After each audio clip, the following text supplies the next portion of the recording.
Welcome to Gita, Chapter 8. These are the topics that we are going to cover in this module. In this chapter, Arjuna argues Krishna to tell him about the nature of the self, God, and action. He also asks Krishna to explain how to worship and how to be with God at the time of death.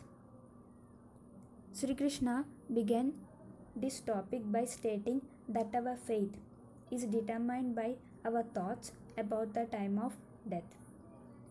If that thought is of God, we will attain Him, since we will not know when our death occurs. So, He advised us to meditate upon our God throughout our life, so it can be automatically becomes our final thought to reach Him. To help us to cultivate this thought, Sri Krishna elaborated upon three types of meditation. The first type of meditation was upon the cosmic form of the God. The second type was on the name of the God, which is Om. Both these meditation techniques also require us to exercise control our prana or life forces, since this is beyond most of our capabilities. So, Sri Krishna recommended the third type of meditation, which was much simpler. He advised us to meditate or remember God in any form, but we have to do constantly throughout our life. So, what happens after we die? Sri Krishna describes the universe as an infinite cycle of creation and destruction, symbiotically depicted as the day and night of Lord Brahma. Both the day and night are each are of 4.32 billion years long.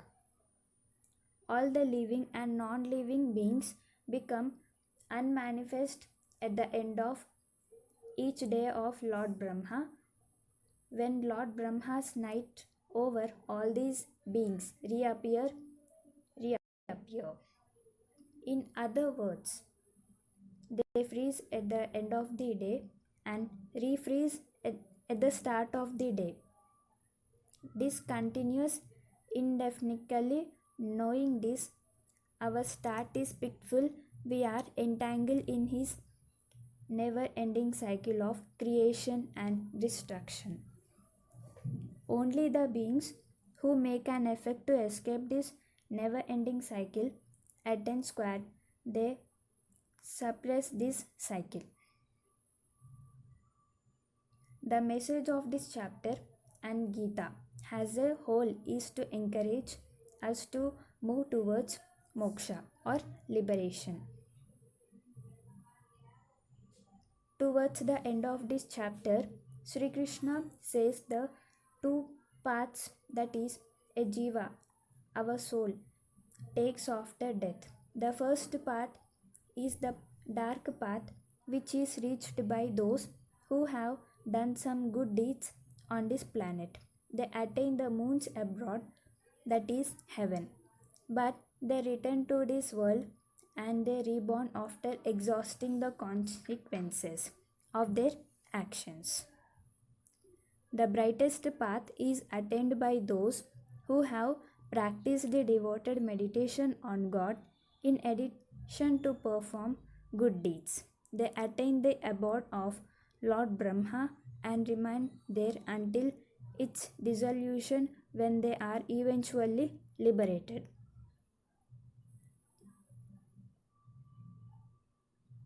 We are encouraged to perish this course of action. In this chapter, special emphasis has been made on dedicated devotion and realization of Almighty. Sri Krishna asks Arjuna to become a Tattva Jnani, that is, Nur of eternal truth, and situate only on Him.